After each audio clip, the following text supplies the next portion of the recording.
derived of x from my solution. Okay, just be careful over here. We get minus C1 sine x, right, from the first guy, plus C2 cosine x.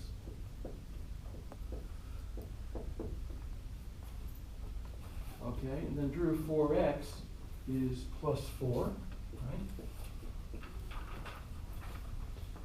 Minus C1 sine plus C2 cosine plus 4. And then I have to differentiate minus 5x cos x with the product rule. So you get plus 5x sine x. Right? 5x differentiate the cosine, you get a minus sine. Finally, differentiating that guy, I get a minus 5 cos x.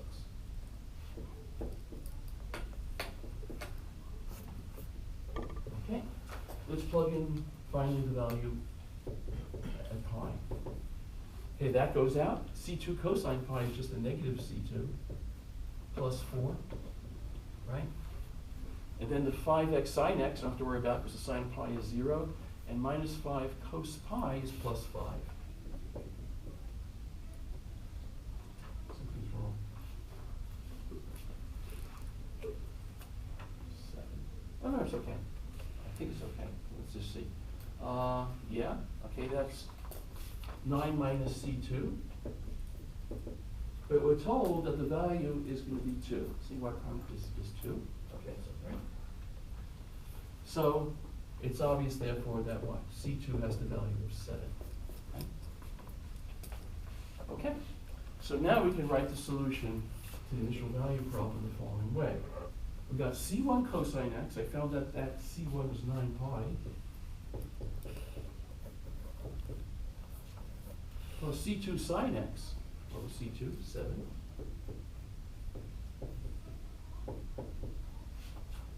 And then don't forget the particular solution, 4x minus 5x cosine x. Okay, that's the final solution. Okay, and one more, and that'll be, we'll finish this topic. And I probably posted homework already on Moodle for the method in terms of coefficients. Any questions on this particular problem? Yeah. If we're comparing our answers to the back of the book, and we see that they switch their order and it's cx sine x dx cosine x, it'll change something in the end, but if it's in a similar exactly. form, we should expect Yeah, that. if it was just a non-initial value problem, yeah, who cares what you call your constants? Mm-hmm. But at the end, it has to be the same. But in this case, doesn't matter how you label them, you've got to come up with that. Mm-hmm. Okay. See, again, that's why it's so important. That's why we have that existence theorem, or existence uniqueness, right? We have a linear initial value problem, and we know that there's only one solution that will satisfy that equation in these two initial conditions. Okay, let's do the last example here, example number 8, then we can move on to the next. Okay.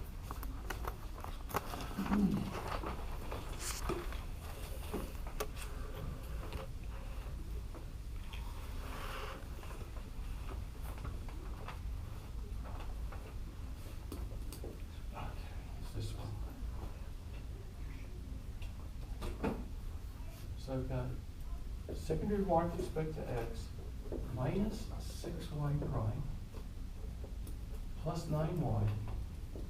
So y double prime minus 6y prime plus 9y equals 6x squared plus 2 minus 12 e to 3x.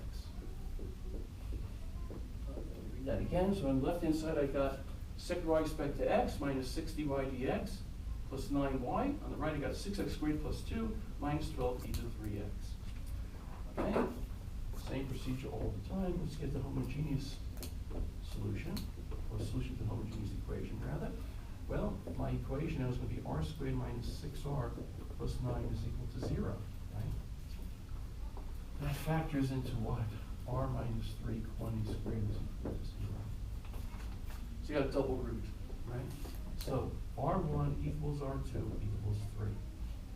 So the two independent solutions will be what? E to the 3x and x e to the 3x. So the complementary solution, y sub c of x, is some arbitrary constant e to the 3x plus another arbitrary constant x e to the 3x plus that double root. Okay. So we got the homogeneous solution. Let's move on to the particular solution, okay? What's the family of, did I split this one up? Yeah, let's do the family of the quadratic, 6x squared plus 2. Okay? Well, that's basically going to be an x squared, an x, and a 1, right? When I differentiate that quadratic, I get down to a linear and then to a constant. So x squared, x, and 1 is the family.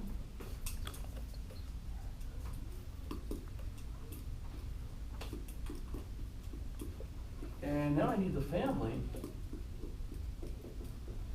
of the right-hand side of a 12e to 3x, or minus 12e to 3x is the difference, right? What's that? Well, e to 3x is very simple. It only has one member for its family. It's e to the 3x. Okay, now, of course, let's go back and see if any of these family members are solutions to the homogeneous equation. X squared, x, and 1? No, none of those are solutions to the homogeneous, so I don't have to modify those. However, e to 3x is a solution, right? So you say, okay, make that x e to 3x. So is x e to 3x. So what do? X squared e to 3x, okay? So that's going to go into x squared e to the 3x. Again, the reason it was modified is because both e to the 3x and x e to 3x are homogeneous solutions. Okay? Okay, so particular solution.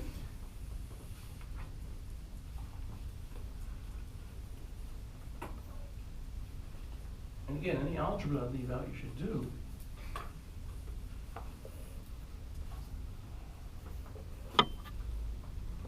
What do I do for a particular solution? So, y sub p of x, let's go through the family members again.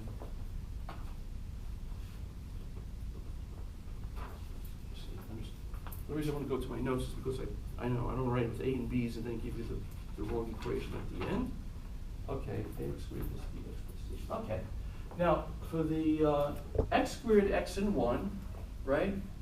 For that family, I just get ax squared plus bx plus c, right? Ax squared plus bx plus c. Those are just constant multiples of x squared, x, and 1. And then finally, I need another constant times this family value, which is on this, remember, which is x squared e to 3x. Okay? Okay, I don't think I have to do the differentiations for you, right? You know, right? Everybody knows how to differentiate and use the product rule. Okay, the only thing which you may screw up on, let me give you L operating on yp. Okay? After you get yp and yp prime and you simplify and you plug in, and this is prone to error. I mean, it's a lot of algebra involved, but let me show you what you get, okay? So you get 9ax squared, and I guess I get an x coefficient of 9b minus 12a times x, 9ax squared, 9b minus 12ax, plus, I get a constant of 2a minus 6b plus 9c. Okay, that comes from there. And then I get a 2d e to 3x. And of course, what does that have to equal? If we go to over here, it has to be 6x squared plus 2.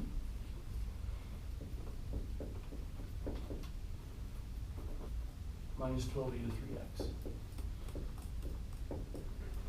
Okay, and now we can match coefficients. Okay, well 9a, clearly, look at the x squared. 9a on the left, 6 on the right. A is 6/9, which is 2/3, right? What else can we get quickly? Let's look at the e to 3x. I've got a 2d and a negative 12. D is negative 6. Okay. Okay, now I've got the constant, and there's no x coefficient. See? You see on the left-hand side, I got a 9b minus 12a times x. There's no x coefficient on the right, so therefore 9b has to equal 12a, or B is equal to, what's 12/9, 4/3 of A, right? I said 9B equal to 12A, or B was 4/3 A. If I know the value of A, it's 2/3. So B is equal to 8, no, B is equal to 8/9. Yeah, 8/9. And now I'm just left with C. C is the most involved. The way I get C,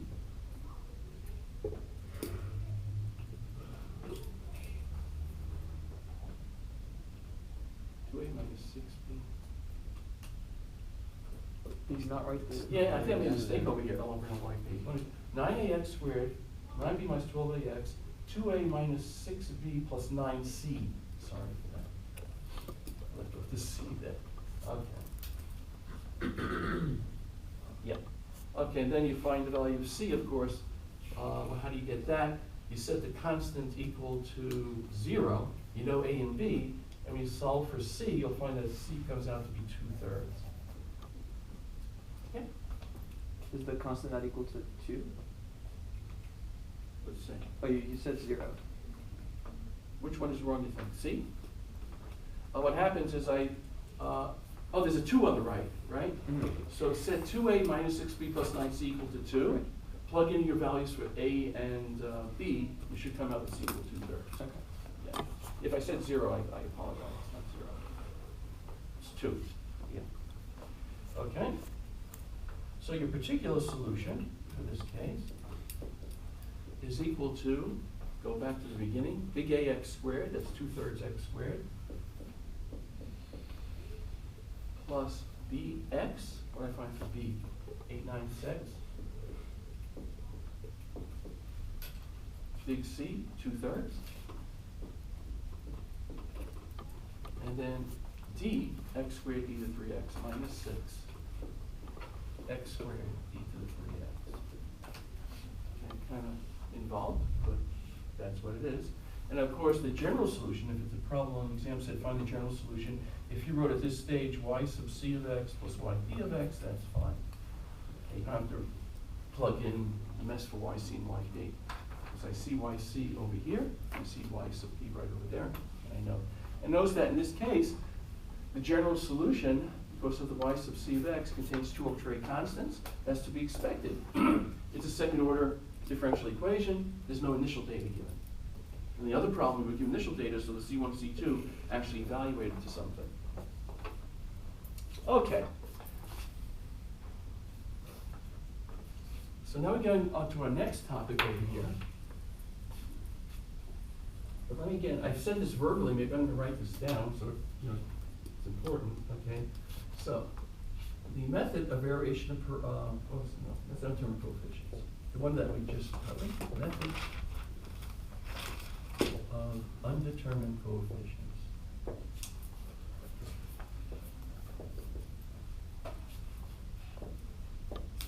This is kind of just a summary. Okay? The thing that I want to emphasize about that is that there were 2 very important restrictions on that. Okay? The differential equation had to have constant coefficients. Everybody knows what I mean by constant coefficients, right? Don't say to me that, oh, this doesn't have constant coefficients, okay? Because that's the right-hand side. When we say constant coefficients, we mean all the multipliers on the left on L on Y, right? There's no 6xy prime or 9 sine xy, right? All the things multiplying y, its derivative, and that over there are all numbers, the constants. So constant coefficients, okay? It only works for that. And there was another restriction, right? That the right-hand side had to have a finite family. Right-hand side, that's what we call f of x, right? Has a finite family.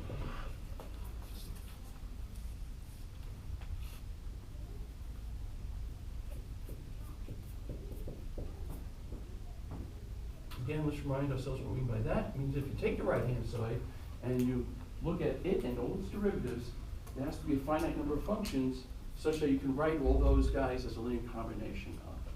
So for example, even if the right-hand side was 1 over x, the method of German coefficients will not work because 1 over x has an infinite family. You just keep differentiating, get higher and higher powers of x in the denominator. Same if you had log x, or if you had See, sine, cosine is good because they just go back and forth. That's a finite family. But suppose it was like tangent x on the right. Third tangent to secant squared, or secant squared, you know, just goes on and on, okay? Does not have a finite family. So it'd be nice if we had a procedure that would work when those two restrictions were lifted. And it comes out there is a method, okay? Now you may say, well, if that thing works for without these restrictions, why don't I just do that? Forget about this, because you'll see this method is much more involved, okay?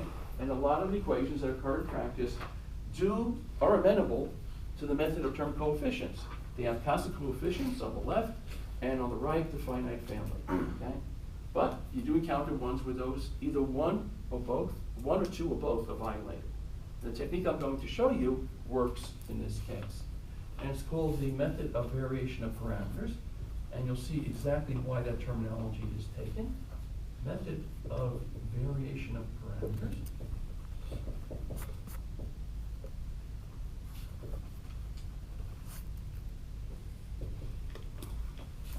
Does not require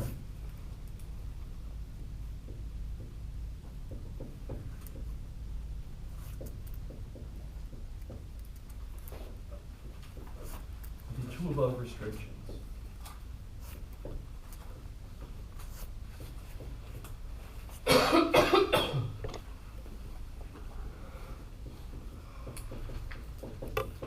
And again, rather than going to the general thing, let's start with the problem.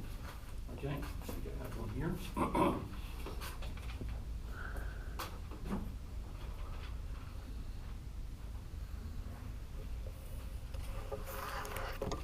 Let's give you a illustrative example of this. The reason I'm doing illustrations is because there's certain things that happen, and then it's easy to see in a particular case why certain things happen, and then I'm going to show you that it actually happens in general. You may just say, well, okay, well, yeah, for this particular example I'm going to put up, you got a solution, but how do I know it's going to work all the time? And I believe what I'll do is probably a little different than what the book does, different approach, okay? You may prefer what the book does, you may prefer what I do. Both are valid, okay? Let's look at the following equation.